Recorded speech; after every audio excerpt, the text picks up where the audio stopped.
All right, let's talk about something we've all been through. You know that heart-stopping, everything goes into slow motion moment of just pure social panic? Well, today we're going to dissect one of those tiny little catastrophes that feels absolutely huge when it happens, the mistaken wave. So picture this. You're just out, walking around, minding your own business. You happen to see someone. Maybe you make eye contact, and they raise their hand. The big question is, have you ever waved back to someone, only to realize they weren't actually waving at you? Yeah, that moment. That brief, just horrifying instant where the entire universe seems to collapse around you. We're going to break down exactly what is going on in your brain and your body during those few fateful seconds. Okay, section 1, the mistaken signal.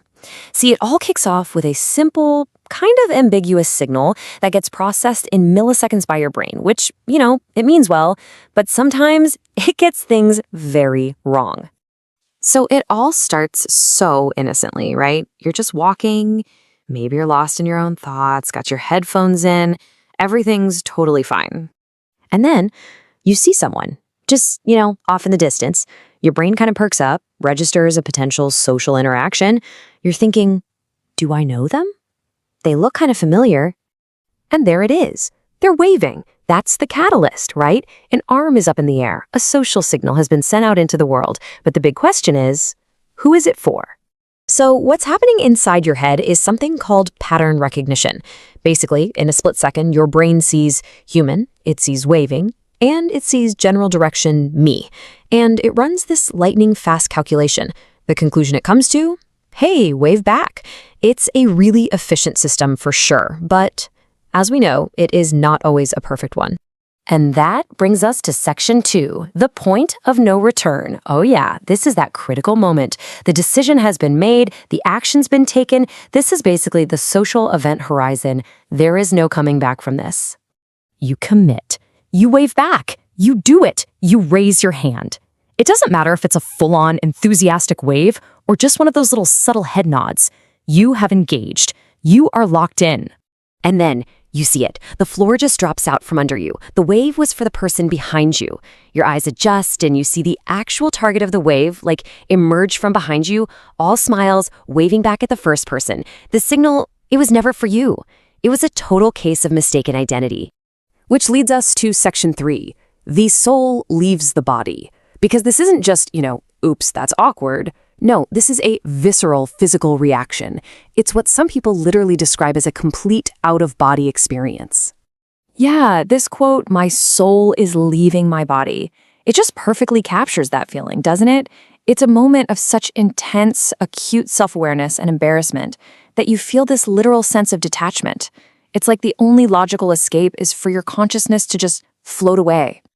And we can actually break down that feeling, right? There's that sudden rush of heat to your face, your cheeks are just burning. You have this intense, overwhelming desire to become invisible, and there's even this physical sensation of wanting to disconnect from your own body. And of course, everything, all of time, just seems to slow way, way down.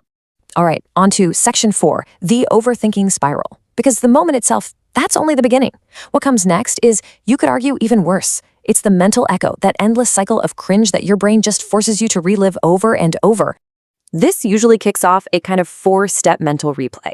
So, step 1, instant replay. You analyze that moment from every single angle. Step 2, catastrophic analysis.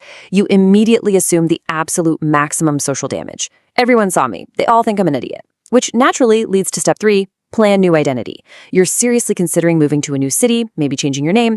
And finally, step 4, remember forever. Your brain carefully archives this memory, ready to pull it out and make you cringe for years to come. But here's the thing. Let's look at what's going on in your brain versus their brain. Your brain is going wild, right? They saw me. They think I'm a fool. I can never show my face again. Did my wave look weird? I need to disappear. Meanwhile, in their brain, they're probably thinking, look, a bird. This is a real thing. It's called the spotlight effect. We have this tendency to think people are paying way more attention to us and our mistakes than they actually are. In fact, you can bet that a whopping 99% of the other person's attention was not focused on you at all. Seriously, you were just a fleeting little blip in their peripheral vision.